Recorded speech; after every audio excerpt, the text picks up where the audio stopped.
Sir अगले साल चुनाव है और उसको लेकर जिस तरह से ये बयानबाजी हो रही है, ओवैसी ने आपको अंगूठा छाप कहा, आपका क्या कहना चाहेंगे? मुझे खुशी है इस बात की कि मुझे राजस्थान में एक शादी के समारोह के कार्यक्रम में आने का मौका मिल रहा है और बहुत सारे साथी जानते होंगे कि यहाँ से समाजवादी पार्टी के होने का रिश्ता तो अलग है ही हम लोगों का, लेकिन यहाँ पे जितनी पढ़ाई लिखाई मेरी होनी थी, शुरुआती पढ़ाई लिखाई इसी राजस्थान में हुई है। मिलिट्री स्कूल में पढ़ने का मौका मिला और जितने भी मिलिट्री स्कूल के पढ़े बच्चे हैं वो कहीं ना कहीं सीमा में रह कर के भारत देश की सीमा की रक्षा कर रहे हैं। जहाँ तक उत्तर प्रदेश के चुनाव का सवाल है, केवल उत्तर प्रदेश नहीं, देश की जनता ये जानना चाहती है। देश की जनता के सामने महंगाई बड़ा सवाल है, बेरोजगारी नौजवानों के सामने बड़ा सवाल है, साथ ही साथ किसानों की आय दोगुनी कब होगी ये किसान मांग कर रहे हो। किसानों को कम से कम जो 3 कानून बने हैं काले कानून, उनको वापस लिया जाए, ये बड़े मुद्दे हैं। खासतौर पर देखा जाए कि अब चुनाव है और समाजवादी पार्टी किस पैटर्न में अगले चुनाव लड़ेगी?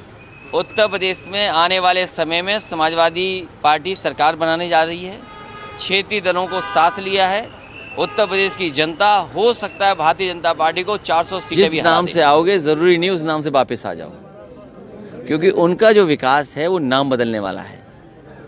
देश की सबसे बड़ी लड़ाई होने जा रही है उत्तर प्रदेश में और वो लोकतंत्र बचाने की है। हमें उम्मीद है उत्तर प्रदेश की जनता एक बार लोकतंत्र बचाने के लिए खड़ी होगी और दूसरे प्रदेशों में जब जब चुनाव आएगा भारतीय जनता पार्टी के खिलाफ वहाँ के लोग मतदान करेंगे।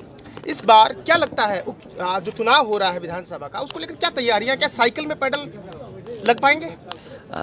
देश के सबसे बड़े 3 कानून हैं जो किसानों के खिलाफ हैं। उन 3 कानून लागू होने से किसानों की ज़मीन छिन सकती है और जो कारोबार है वो उद्योगपतियों के हाथ में चले जाएगा।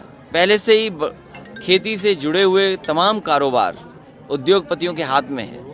मान लो राजस्थान में सरसों सबसे ज़्यादा है, देश में सरसों का तेल सबसे ज़्यादा खाया जाता है, लेकिन आज कीमत क्या है?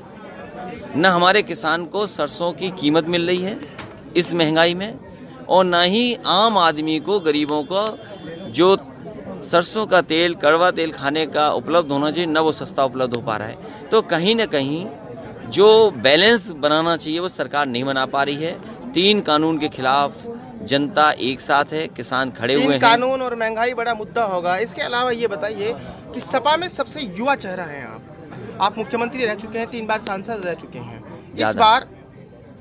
इस बार क्या खास ऐसा रहेगा कि सपा चल पाएगी और अपनी सरकार बनाएगी? देखिए, उत्तर प्रदेश की जनता बदलाव चाहती है और जो काम समाजवादियों की सरकार में हुए थे वो जनता को आज याद आ रहे हैं। और जिस तरीके से बेरोजगारी बढ़ी है, महंगाई बढ़ी है, किसानों के ऊपर संकट छाया है, ये तमाम ऐसे सवाल हैं जिनका जवाब भारतीय जनता पार्टी पर नहीं है। भारतीय जनता पार्टी के सबसे ज़्यादा लोकसभा वहाँ से जीते हैं, सबसे ज़्यादा विधायक जीते हैं, उसके बावजूद भी गरीब को कोई राहत नहीं। जिस प्रदेश ने प्रधानमंत्री दिया हो, जिस प्रदेश ने राष्ट्रपति दिया हो, जिस प्रदेश ने देश के डिफेंस मिनिस्टर दिया हो और उसके बाद वो प्रदेश की जनता दुखी हो, क्या चाचा के साथ गठबंधन करेंगे इस बार? उनकी पार्टी को भी साथ लाने का काम होगा। यानी कुल मिलाकर सपा एक होगी और साइकिल चलेगी। उनका दल है, उनको साथ लाने का काम करेंगे। जहाँ तक साइकिल चुनाव चिन्ह है, दुनिया में लोग साइकिल चला रहे हैं और वो चाहे वो पर्यावरण बचाने के लिए हो, चाहे स्वास्थ्य को बेहतर बनाने के लिए हो। साइकिल आने वाले समय को देख करके चल रही है और आने वाले समय की सबसे बड़ी ज़रूरत साइकिल है। इसलिए हमें उम्मीद है कि इस बार साइकिल की रफ्तार बहुत तेज उत्तर प्रदेश में होगी।